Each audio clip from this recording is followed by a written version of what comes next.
I don't care whether you have £1,000 of debt, £15,000 of debt, or £90,000 of debt or more. The principles on how to reduce your debt and eliminate it forever are exactly the same. If I had this level of consumer debt mind, not mortgage debt, that's a different thing. I'm talking about consumer debt here. So credit card loans, personal loans, buy it now, pay later loans, store cards, and that sort of thing. I'm sure there'll be other types of personal debt that I haven't mentioned here, but let's be real. You'll know whether the type of debt that you clicked on this video for is the type of consumer debt, the type of bad debt that I'm talking about here. If you really aren't sure, then leave a comment below and let's see if we can answer it for you. Right, so where was I? If I had 1K, 15K, 90K of debt or more, then the first thing I'd do is get a pen and paper or use Excel or Google Sheets or something like that and list it all out. And actually, even before this, I'd make the solid commitment to myself that I wouldn't be taking on any more debt. No more borrowing. Otherwise, why bother to clear your debts at all if you're just going to add more on top? But after I've made that commitment to stop borrowing more,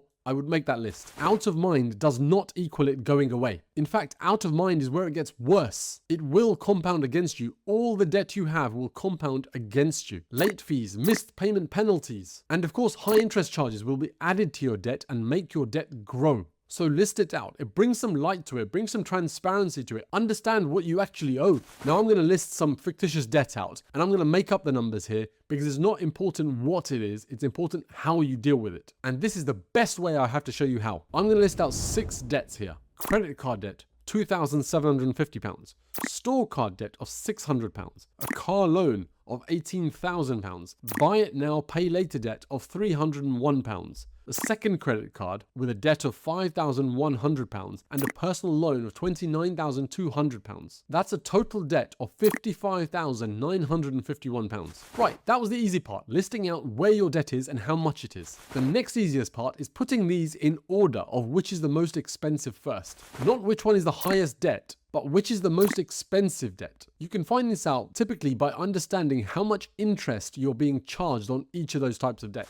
Your last communication from the lender, most likely in the form of a bill, should show you the interest rate you are being charged on each of those debts. Now, if you can't find this, you may have to call them, get in touch. And don't leave it to email, pick up the phone right now and do it. And yes, I know it's a pain, but are you really going to let a phone call stand in the way of you taking back control of your money here? You've got to remember that most, if not all lenders are set up to make as much money from you as possible. It's not in their interests to make it easy for you to call them. Some may make getting through to someone you can speak to very difficult, but it's not impossible. And the person you eventually get through to might not even be nice. Yes, they might be, but they might not be. And that doesn't matter because this video isn't about being nice. It's about giving you practical ways to sort your money out, to get yourself out of debt. So if you can't find this interest rate through emails, through your online account, or through a bill that you might have been sent in the post, then you may need to pick up the phone. Once you have this information for every single debt that you have, add a column to the list that we created earlier and fill that number in, just like I've done here. Great, now you've done that. Fantastic, congratulations. Maybe for the first time, you have real transparency on where all your debt is and how expensive each of those debts are. Rates may change, the amount you owe may change, but this is a great snapshot in time. It might be the first time you've had a clear picture of this. Once I've listed out all my debts and the corresponding rates I'm being charged, i.e. how expensive each of those debts are, then I would do exactly the following. I would ensure that each of those debts has an automatic minimum payment set up so that the minimum payment on each of those debts is automatically paid without any further intervention from me. The more you can decide on once and then automate, the better off your outcomes will be. Once those minimum payments are set up, then you can go one of 2 ways. The first route is for the clear-minded, disciplined, logical person. And the second route is for the type of person who likes quick wins. Sometimes those 2 routes may be one and the same, especially if the debts that you have all have roughly the same interest rate, i.e. how expensive each one is. But when they aren't, you've got to choose which route you want to take. I'm going to explain both of those just now. I have my list of 6 debts. Now, I consider myself quite a logical person, even though I know route 2 is better emotionally. So I would choose route 1, and I would order all of my debts from highest to lowest in terms of which one is the most expensive first. I don't care how much total debt each one has at this point. I care about how expensive each debt is, and I want to get rid of that one first, as it makes more logical sense to do this one first. I don't want to spend more money on the most expensive debt whilst I deal with other debts in some sort of other strange order. I know that getting rid of the most expensive debt first saves me the most money overall. In my list, the most expensive debt is my buy it now, pay later debt. This one is costing me an eye-watering 39.9%. Oh man, would I love to do deals where I was the beneficiary of a 39.9% return. Imagine your savings account paying you 39.9% rather than 3, 4, 5, 6, whatever percent. I'd love to lend someone £100 at a 39.9% interest rate. That means I get £140 back, almost £140 back next year. The problem is, in this situation, my lender benefits at my expense. My lender is getting the immense benefit from me. It always makes me cringe when I see someone trying so hard for that extra 1% boost in their income, in their salary, in their take-home pay, and to get so disappointed if they don't get the level of pay increase that they're expecting, a couple of percent. But then they happily throw away 39, 40% in debt interest. Anyway, back on point. My most expensive debt is my buy it now, pay later debt of £601, and that costs me 39.9% a year. Now, I've already set up minimum payments on all of my debts automatically, so I've done all that. But for this particular one, I'm going to amend that figure. I will overpay, so more than the minimum payment, because I want to clear this debt, not just maintain it and get charged loads of interest for many more years. I want to obliterate this amount and pay it off as fast as I can. I will cut other spending. There's no point in investing and getting 8, 9, 10, 12, 15% if you're throwing away 40% on interest payments to debt. That's stupid. I will do whatever I can to overpay on this particular debt. As I said, all overpaying is overpaying more than the minimum amount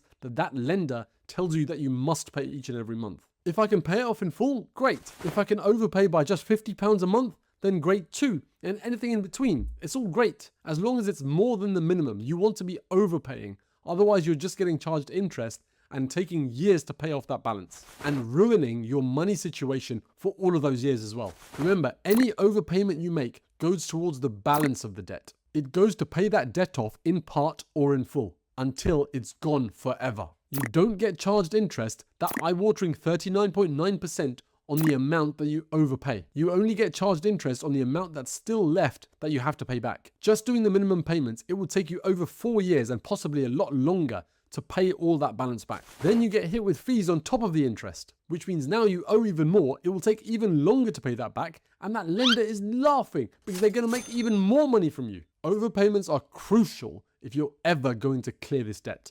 I like to be in control of these overpayments from my bank account, so where possible, I set up standing orders to make these overpayments. This gives me control, so where I can, in the future, if I want to move faster and pay that debt off even quicker, say I've agreed to overpay by £50 a month, I think I can reasonably move up to £60 a month now and pay that debt off even faster.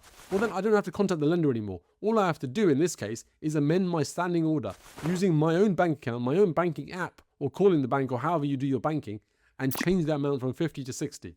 And now your debt, your overpayment is higher, so your debt is being cleared that much quicker. Less interest being paid to the bank, more money being kept by me, for me. In around a year, that balance should have been paid off in full if you stick to £50 a month as an overpayment. No more 39.9% interest. Then I turn to the next most expensive debt. For me, that's credit card number 1. The balance is much higher than the last one, but that doesn't matter because we're ordering things in terms of which is the most expensive debt. This is the next most expensive, so I want to start attacking this one next. Obviously, it's a much larger debt than the one we just tackled, so it will take longer to pay off, but it makes the most logical financial sense. This way, you ultimately keep more of your money. And again, I do this in the same way. The amount that I was overpaying on that last buy it now, pay later debt simply gets transferred to this one.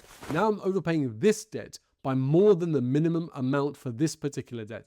Bear in mind, because this debt is higher, the minimum payment is likely to be higher. So I'm probably going to have to make some changes to overpay this debt. But overpay it, I must. And then once this debt is done and cleared, I attack the next most expensive debt, and so on and so forth until all those debts are cleared. It may take years to clear off your debts, but don't fret. It's still the necessary thing that you have to do to course correct your financial future. But I know it will take even longer and slowly financially ruin me if I didn't take these steps. As I said before, there's no point investing and doing all sorts of fancy things if you haven't got hold of your debt first. If any of your consumer debt is costing you more than 10%, that is a sign that you need to take some emergency action to sort those debts out. Though I'd tackle the ones sub 10% as well. But remember, I said there were 2 ways to handle this. We've looked at the first way. The second way is for those who like quick wins because it makes them feel better. It helps them stay the course. To keep up with this good practice of attacking your debt and clearing it. And having positive emotions empower you throughout this journey, can be critical if you want to stay the course, so you can ensure that the momentum is kept up and maintained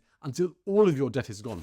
This second route still overpays, but it overpays the smallest debt first, regardless of how expensive it is, irrespective of the interest rate. This way you get wins under your belt quickly, which helps spur you on continuously as you attack the bigger ones. But you still overpay each and every month, i.e. you pay more than the minimum. That is the only way to tackle your debt. The same principles apply. I will not invest. I will cut other spending. I will do whatever I can to overpay. Again, just like the other route, if I can pay it off in full, great, I'll do that. If I can overpay by £50 a month, that's good too, or anything in between. Remember, an overpayment goes towards the balance of your debt. It goes towards paying off your debt in part or in full until it's gone forever. Even with this route, I will set up a standing order to make those overpayments for me automatically until the debt is fully paid off. And of course, have the flexibility to increase those payments, those overpayments, if I want to pay off that debt even faster. Once that first debt has been obliterated, then I move on to the second smallest debt. Destroy that as well, and then the next one, and so on. In watching this, you made a decision to deal with your debt immediately. Not just wait until some random time in the future. Take control of your financial future